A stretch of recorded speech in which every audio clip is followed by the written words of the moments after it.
Hi, my name is Shelby, and I'm going to do an instructional video for you today on how to make my husband's family Italian recipe. It is a red clam sauce. It's usually served at Christmas Eve, and it is so delicious your children will not even taste any of the clams or the fishiness to the sauce. So what we're going to do first is we're going to start by prepping all our chopping ingredients that we need before we start the sauce.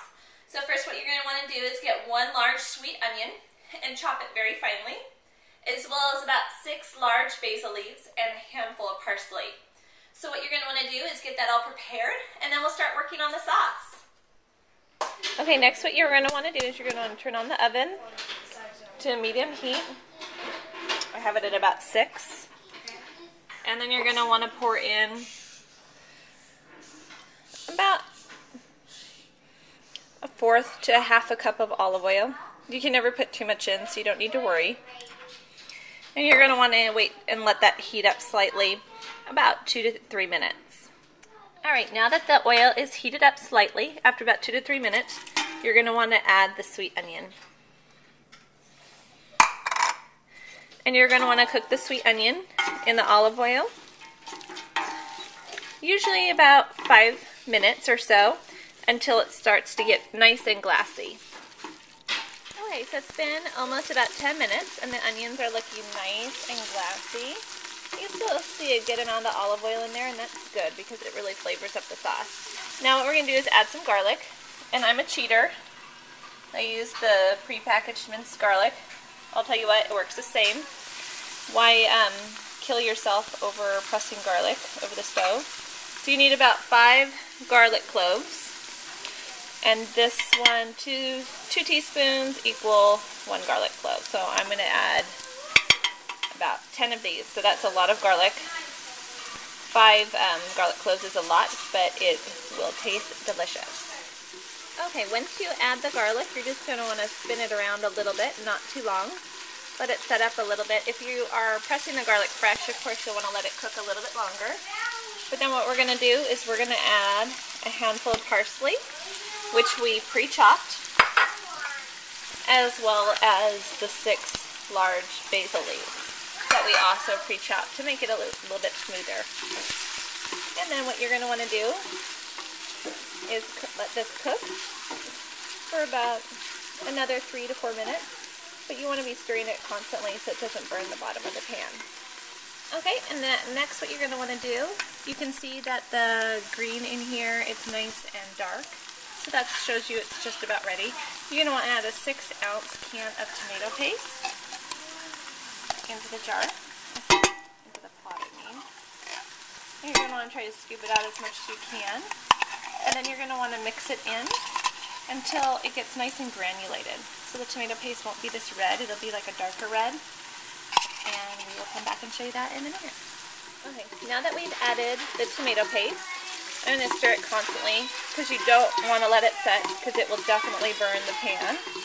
And although Grandma Barone would say a burned pan was good, since I'm not Italian, it doesn't work as good. So you're not going to want to burn bottom of the pan. So you're going to just continually stir it until it gets a nice deep red and nice and granulated look. Okay, so it's been about 3 minutes, not that long, till that looked nice and granulated.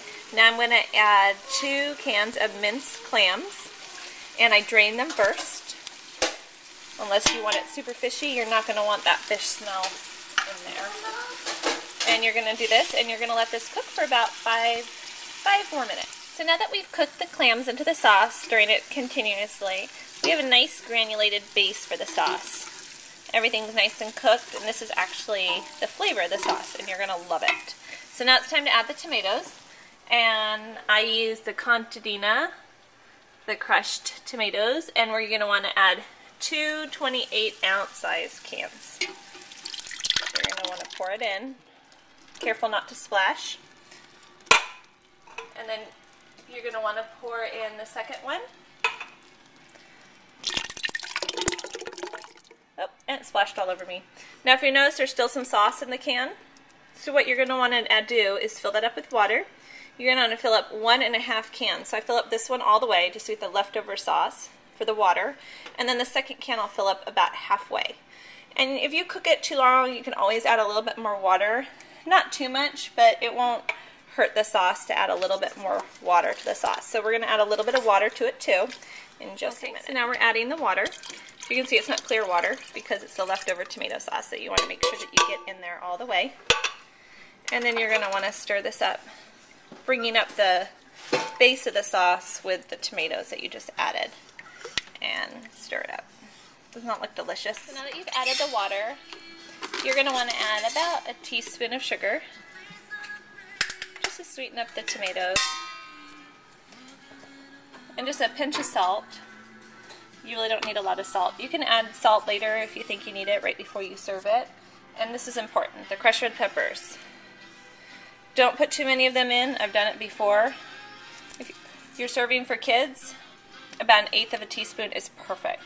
And then you want to stir it up. So now your sauce is all ready. You're going to want to turn the oven down to low, and you're going to let it simmer for about 1 to 2 hours. Usually about, you can let it go as far as 3 hours, but I've never let it cook as much as 4, but hey, why not? The longer you let it simmer, the better tasting it'll be, and the thicker it'll actually get. And you can add a little bit more water during the cooking process. I just recommend if you're going to add any more water, you add it in about an hour before you're done. And then what you're going to want to do is you're going to want to cook some angel hair pasta. And I always mix it up with the angel hair pasta and put some extras in a little gravy boat to pour over the sauce. So to finish it up, what I did is I poured it over the pasta and mixed it up. And then I'll add some extra sauce in here to go on top. Ready to go. Enjoy.